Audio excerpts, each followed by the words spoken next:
আসসালামু আলাইকুম রহমতুল্লাহি ওবরকাতুহু।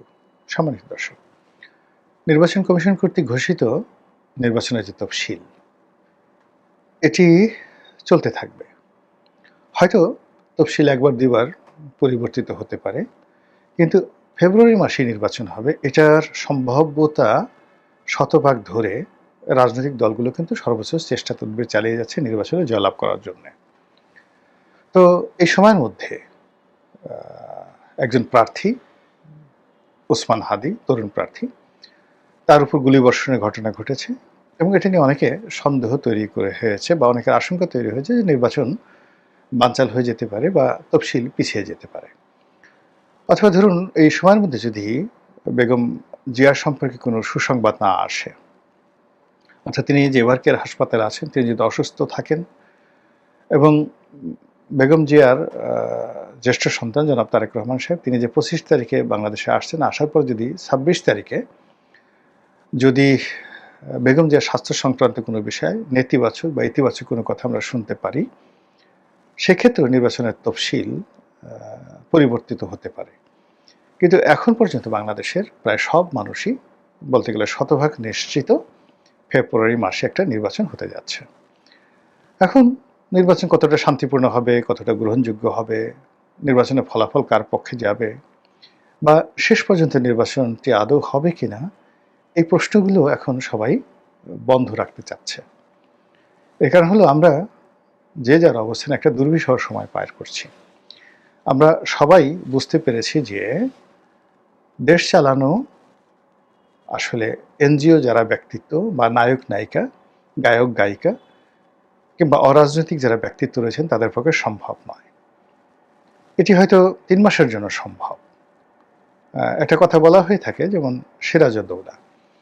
তো রঙ্গমঞ্চে সিরাজউদ্দৌলা সাজার জন্য আনোয়ার হোসেন ওকে, কোয়াইট ওকে, বা প্রবীণ মিত্র অভিনয় করেছেন বাংলা বিহার উড়িষ্যার নবাব, এটা ঠিক আছে ঘণ্টা তিনেকের জন্য। কিন্তু পলাশীর ময়দানে যদি যুদ্ধ করতে হয় বা মুর্শিদাবাদের সিংহাসনে যদি বসতে হয়, তাহলে একজন সত্যিকার অর্থে সিরাজউদ্দৌলাকে লাগবে। ওখানে অভিনয়ের কোনো নায়ক দিয়ে আনোয়ার হোসেনকে দিয়ে হবে না। মানে আনোয়ার হোসেন বা প্রবীর মিত্র, তারা যদি প্র্যাকটিক্যাল লাইফে পলাশীর ময়দানে তাদেরকে বসিয়ে দেওয়া হতো, এক একজনের কাপড় চোপড় নষ্ট হয়ে যেত রীতিমতো। এটা হলো রিয়ালিটি। তো রাজনীতি আসলে যুদ্ধের মতো একটা ঘটনা। এখানে সিজেন্ট যারা উত্থান পতনের মধ্য দিয়ে রাজনীতিতে টিকে আছেন, সিজেন্ট বলা হয় যেটাকে, সংকুচিত হন না, প্রসারিত হয় না, যারা একটা শেপ নিয়েছেন। যেমন কাঠ সিজন করা হয় না, সিজনিং করা হয় যাতে করে কাঠটি বর্ষাকালে ফুলে না যায় আর শীতকালে কুঁচকে না যায়। তো এইরকম রাজনীতি করতে করতে যারা ভয়কে জয় করেছেন, জনগণের সঙ্গে বিভিন্ন বিরূপ পরিস্থিতিতে রাজনীতি করতে করতে গিয়ে তারা একটা দক্ষতা অভিজ্ঞতা অর্জন করেছেন, কোনো একটি রাষ্ট্রের রাষ্ট্র ক্ষমতা দীর্ঘমেয়াদে পরিচালনা করার ক্ষমতা সেই রাজনীতিবিদদেরই আছে। কিন্তু খুব পাওয়ারফুল সেনাপতি, জীবনে যারা কখনো যুদ্ধে পরাজিত হয়নি। তো এই সকল মানুষ রাষ্ট্র ক্ষমতা নিয়েছেন অনেকে, কিন্তু 15 দিন বেশি টিকতে পারেননি। যেমন আলাউদ্দিন খিলজি, সম্রাট আলাউদ্দিন খিলজির যে সেনাপতি মালিক কাফুর, ইন্ডিয়ান হিস্ট্রিতে তাকে বলা হয় সবচেয়ে অজেয় সেনাপতি। তিনি কখনোই পরাজিত হননি আর তাকে কেউ পরাজিত করতে পারেনি। কিন্তু এই মানুষটি যখন আলাউদ্দিন খিলজির সিংহাসনে বসলেন, তিনি কিন্তু টিকতে পারেননি। খুব অল্প সময়ের জন্য তিনি চেষ্টা করেছিলেন, কিন্তু তাকে মরতে হয়েছে। তো এভাবে ইতিহাস এখন হয়তো দেখা গেল যে আধুনিক রাষ্ট্র ব্যবস্থা এই কারণে ঠিক 15 দিন 1 মাসে ভাগ্য নির্ধারিত হয় না, কিন্তু 1-1.5 বছরের বেশি আসলে অরাজনৈতিক শক্তি এখন পৃথিবীর কোথাও টিকতে পারে না। এর মধ্যেই কাউন্টার কু হয়ে যায়, কাউন্টার বিপ্লব হয়ে যায় এবং অরাজনৈতিক শক্তি চলে যায়। আমাদের দেশে অরাজনৈতিক শক্তির যে সফলতা, সেটি 3টি তত্ত্বাবধায়ক সরকারের সময় আমরা দেখেছি। সেক্ষেত্রে তারা 3 মাসের মধ্যে তাদের চমক তারা দেখাতে পেরেছিলেন। আর 111-এর সময় রাজনীতিবিদদের বাইরে যদি বলা হয়, আমাদের দেশের সকল পেশার সর্বোচ্চ যারা সফল হয়েছেন, সেই সফল মানুষগুলো টানা 2 বছর চেষ্টা করে দেশটিকে রসাতলে নিয়ে গেছেন এবং তারা লেজ গুটিয়ে রাজনীতিবিদদের হাতে, তথাকথিত তাদের দৃষ্টিতে যারা দুর্নীতিবাজ, সে সকল রাজনীতিবিদ রাজনৈতিকদের হাতে ক্ষমতা দিয়ে তারা লেজ গুটিয়ে চলে যেতে বাধ্য হয়েছিলেন। এর কারণটা হলো ওই যে বললাম যে রাজনীতি আসলে রাজনীতিবিদদেরকে মানায়। তো এখন এই যারা সরকার চালাচ্ছেন তারা নানাভাবে রাজনীতিকে অপদস্থ করার চেষ্টা করেছেন এবং সেটা খুব সূক্ষ্ম কৌশলে। প্রথমত তারা রাজনীতির যে এনিমি অংশটি, একটা অংশকে এনিমি বানানোর চেষ্টা করেছেন, অর্থাৎ বিভেদ বিসংবাদ, divide and policy, divide and rule, এই পলিসিতে তারা এই গত 14 মাসে যে কাজগুলো করেছেন সেটি হলো বাংলাদেশের যারা আওয়ামী লীগের পক্ষে আছেন, আওয়ামী লীগের সহযোগী ছিলেন এবং যারা আওয়ামী লীগ করেন তাদেরকে একটি পক্ষে ফেলে তাদেরকে গণশত্রু হিসাবে চিহ্নিত করার চেষ্টা করা হয়েছে। দ্বিতীয়ত বাকি যারা আছেন তাদের সবাইকে বন্ধু বানানোর চেষ্টা করা হয়েছে। কিছুদিন পরে যখন দেখা গেল যে আওয়ামী লীগ আসলে নির্বাসনে চলে গেছে, তারা মনে করেছে ক্ষমতাধর যারা লোকজন, অনেকে জেলে গেছেন, অনেকে দেশ ছেড়ে পালিয়েছেন, অনেকে মাথা গুজিয়ে আছেন, অনেকে মাথা নিচু করে আছেন, অনেকে ইঁদুরের গর্তে ঢুকেছেন, কাজে আওয়ামী লীগ নিয়ে এখন তাদের কোনো শঙ্কা নেই। তখন তারা যে কাজটি করলো যে বাকি আওয়ামী লীগের বিরুদ্ধে যে সকল রাজনৈতিক শক্তি রয়েছে তাদের মধ্যে ডিভাইড অ্যান্ড পলিসি, তাদের একে অপরের সঙ্গে সেই দেখা গেল যে ঝামেলা বাঁধিয়ে দেওয়া, বিভেদ বিসংবাদ তৈরি হওয়া বা তৈরি করা, এই জিনিসগুলো এখন বলতে গেলে ওপেন সিক্রেট হয়ে গেছে। তো এত কিছু করার পরেও দেখা যাচ্ছে যে সরকার স্বস্তি পাচ্ছে না। সরকার স্বস্তি পাচ্ছে না, এর কারণ হলো যে প্রায় সকল রাজনৈতিক দল আওয়ামী লীগের ভোটারদের জন্য রীতিমতো নির্বাচনের মাঠে মরিয়া হয়ে পড়েছে। বিএনপি, এনসিপি, জামাত, যারাই নির্বাচনের মাঠে যে যেখানে ভালো অবস্থানে আছে তারা তাদের প্রতিপক্ষকে দমন করার জন্য আওয়ামী লীগ তোষণ নীতি শুরু করেছে। তারা বাড়ি বাড়ি গিয়ে আওয়ামী লীগ নেতাদের বিরুদ্ধে যে সকল মামলা হয়েছে সেগুলো তুলে নেওয়ার আশ্বাস দিচ্ছেন, আওয়ামী ভোটারদেরকে ভোট কেন্দ্রে যাওয়ার জন্য অনুনয় বিনয় করছেন, ভবিষ্যতে তাদেরকে পদ পদবি দেওয়া হবে, নিরাপত্তা দেওয়া হবে, এই ধরনের নানা রকম আশ্বাস দেওয়া হচ্ছে। তো ফলে কি হলো যে ঘুরে ফিরে সকল দলের মুখেই বারবার আওয়ামী লীগের নামটি চলে আসছে। এগুলো একটা। দ্বিতীয় যে ভয়, শেখ হাসিনা যে কোনো সময় ফিরে আসতে পারেন, টুস করে ঢুকতে পারেন, নির্বাচন বানচাল করতে পারেন। শেখ হাসিনার হাতে অনেক টাকা, অনেক ক্ষমতা, তিনি বাংলাদেশে যে কোনো অনার সৃষ্টি তৈরি করে যে কোনো পরিস্থিতিতে সরকারকে বেকায়দায় ফেলে দিতে পারেন। এই আতঙ্কের মধ্যেও বারবার শুধু আওয়ামী লীগ আর শেখ হাসিনার নামটি আওয়ামী বিরোধী যে শক্তিসমূহ রয়েছে তারা বারবার উচ্চারণ করছেন। তো যখন আপনি দেখবেন যে আপনার নাম যে কোনোভাবে উচ্চারিত হচ্ছে, it means you are alive. এখন আমরা এই যে আওয়ামী লীগকে নিয়ে ভিডিও করছি, আওয়ামী লীগকে নিয়ে কথা বলছি, গালি দিলেও মানুষ দেখছে, আওয়ামী লীগের পক্ষে বলেও মানুষ দেখছে, ইট মিনস আওয়ামী লীগের এখনও একটা ভ্যালিডিটি রয়েছে, এটা বুঝতে হবে। এরপর আরেকটি ঘটনা হলো যে রিফাইন্ড আওয়ামী লীগ, মানে একটা পরিশুদ্ধ আওয়ামী লীগ, রিকনসিলিয়েটেড আওয়ামী লীগ, অথবা সেই যে 1/11-এর সময় সংস্কারের কথা বলা হচ্ছিল ওইরকম একেবারে সংস্কারযুক্ত একটি আওয়ামী লীগ গঠন করা হবে সরকারের মদদে, সেনাবাহিনীর মদদে, পশ্চিমাদের মদদে, এবং তারা এই সময় ইলেকশন করবে। এই আতঙ্ক রাজনৈতিক দলগুলোকে কিন্তু পেয়ে বসেছে। এখন অনেক আওয়ামী লীগের জনপ্রিয় প্রার্থী রয়েছেন, তো তারা যদি এইভাবে একটা রিফাইন্ড আওয়ামী লীগ নিয়ে আসেন তাহলে পুরো নির্বাচনের মাঠের যে ফলাফল, এই ফলাফলটা ওলটপালট হয়ে যাবে। ফলে কি হলো, রাজনৈতিক দল এবং সরকার আওয়ামী লীগের ব্যাপারে এখনও কোনো মানে স্টেডি বলতে যেটা বোঝায় একেবারে স্থির এবং দীর্ঘস্থায়ী একটা কোনো সিদ্ধান্ত নিতে পারছে না। সকালে এক ধরনের সিদ্ধান্ত নিতে যাচ্ছে, আবার বিকেল অন্য সিদ্ধান্ত নিতে বাধ্য হচ্ছে। এর বাইরে সবচেয়ে ভয়ঙ্কর যে জিনিসগুলো হচ্ছে সেটা হলো সরকারের পক্ষ থেকে যেটি বলা হচ্ছে, যে সকল আওয়ামী লীগ নেতা রয়েছেন যারা জনপ্রিয়, যাদের মধ্যে মামলা নেই, যাদের বিরুদ্ধে মামলা নেই, মোকদ্দমা নেই, অভাব নেই, অভিযোগ নেই, এ সকল ক্লিন ইমেজের লোক যদি নির্বাচন করতে চায় তাহলে সরকারের আপত্তি নেই। এটাও কিন্তু একটা ভয়ঙ্কর মেসেজ আওয়ামী লীগ বিরোধী শক্তির জন্য।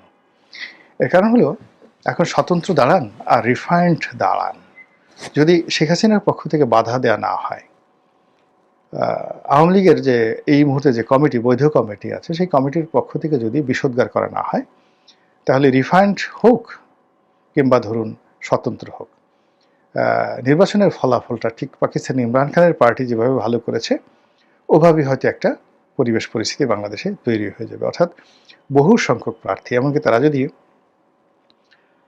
ব্রুট মেজরিটি পায় ইমরান খানের মতো, এটাও কিন্তু আশ্চর্য হওয়ার কিছু থাকবে না।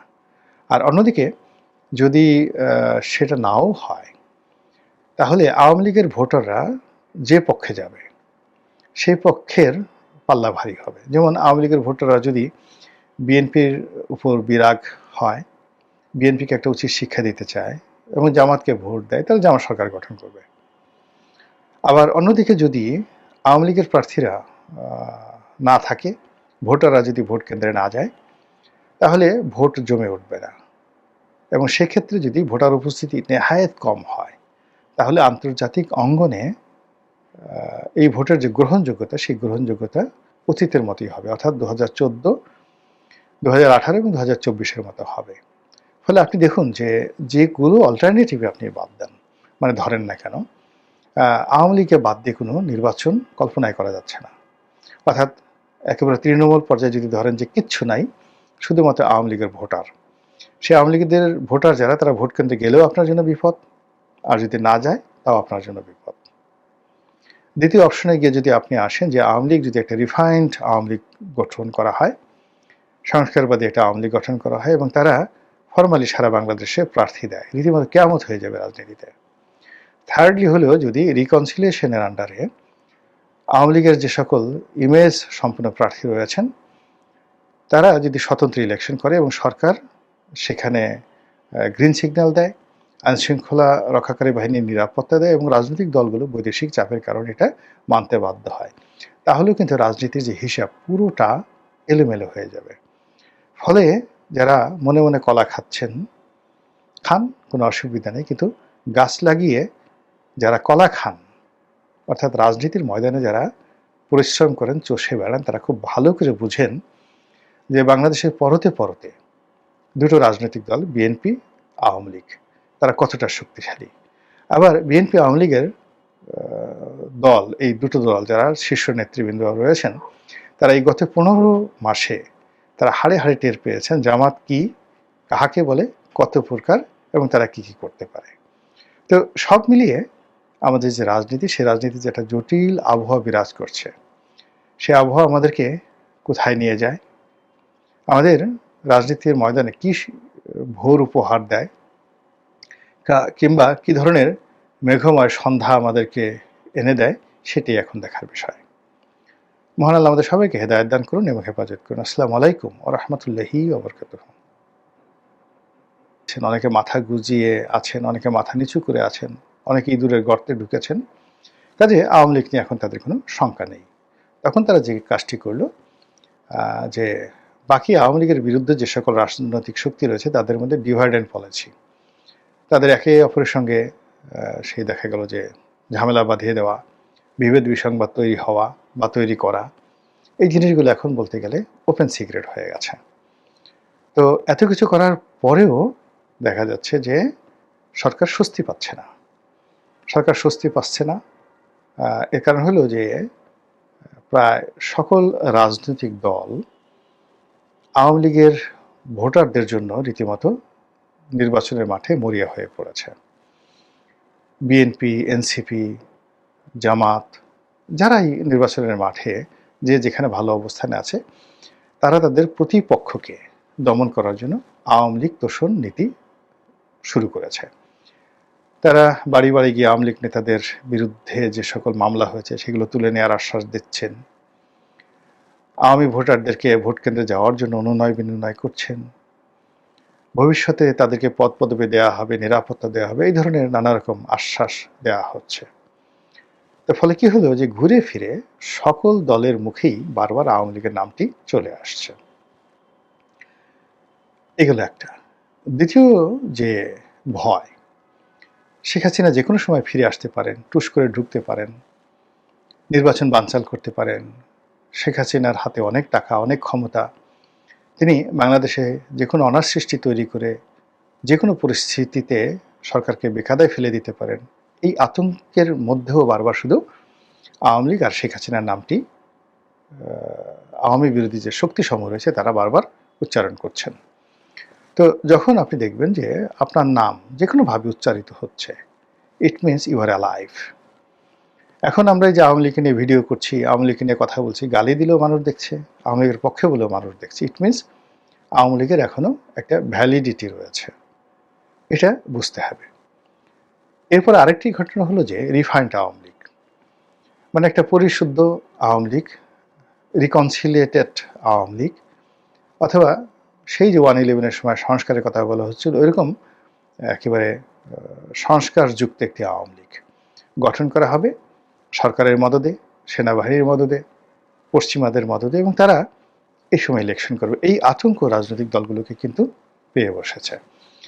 এখন অনেক আওয়ামী লীগের জনপ্রিয় প্রার্থী রয়েছেন, তো তারা যদি এইভাবে একটা রিফাইন্ড আওয়ামী লীগ নিয়ে আসেন তাহলে পুরো নির্বাচনের মাঠের যে ফলাফল, এই ফলাফলটা ওলটপালট হয়ে যাবে। ফলে কি হলো, রাজনৈতিক দল এবং সরকার আওয়ামী লীগের ব্যাপারে এখনো কোনো মানে স্টেডি বলতে যেটা বোঝায় একেবারে স্থির এবং দীর্ঘস্থায়ী একটা কোনো সিদ্ধান্ত নিতে পারছে না। সকালে এক ধরনের সিদ্ধান্ত নিতে যাচ্ছে, আবার বিকেল অন্য সিদ্ধান্ত নিতে বাধ্য হচ্ছে। এর বাইরে সবচেয়ে ভয়ঙ্কর যে জিনিসগুলো হচ্ছে সেটা হলো সরকারের পক্ষ থেকে যেটি বলা হচ্ছে, যে সকল আওয়ামী লীগ নেতা রয়েছেন যারা জনপ্রিয়, যাদের মধ্যে মামলা নেই, যাদের বিরুদ্ধে মামলা নেই, মোকদ্দমা নেই, অভাব নেই, অভিযোগ নেই, এ সকল ক্লিন ইমেজের লোক যদি নির্বাচন করতে চায় তাহলে সরকারের আপত্তি নেই। এটাও কিন্তু একটা ভয়ঙ্কর মেসেজ আওয়ামী লীগ বিরোধী শক্তির জন্য। এর কারণ হলো এখন স্বতন্ত্র দাঁড়ান আর রিফাইন্ড দাঁড়ান, যদি শেখ হাসিনার পক্ষ থেকে বাধা দেওয়া না হয়, আওয়ামী লীগের যে এই মুহূর্তে যে কমিটি, বৈধ কমিটি আছে, সেই কমিটির পক্ষ থেকে যদি বিষোদ্গার করা না হয়, তাহলে রিফাইন্ড হোক কিংবা ধরুন স্বতন্ত্র হোক, নির্বাচনের ফলাফলটা ঠিক পাকিস্তান ইমরান খানের পার্টি যেভাবে ভালো করেছে ওভাবেই হয়তো একটা পরিবেশ পরিস্থিতি বাংলাদেশে তৈরি হয়ে যাবে। অর্থাৎ বহু সংখ্যক প্রার্থী, এমনকি তারা যদি ব্রুট মেজরিটি পায় ইমরান খানের মতো, এটাও কিন্তু আশ্চর্য হওয়ার কিছু থাকবে না।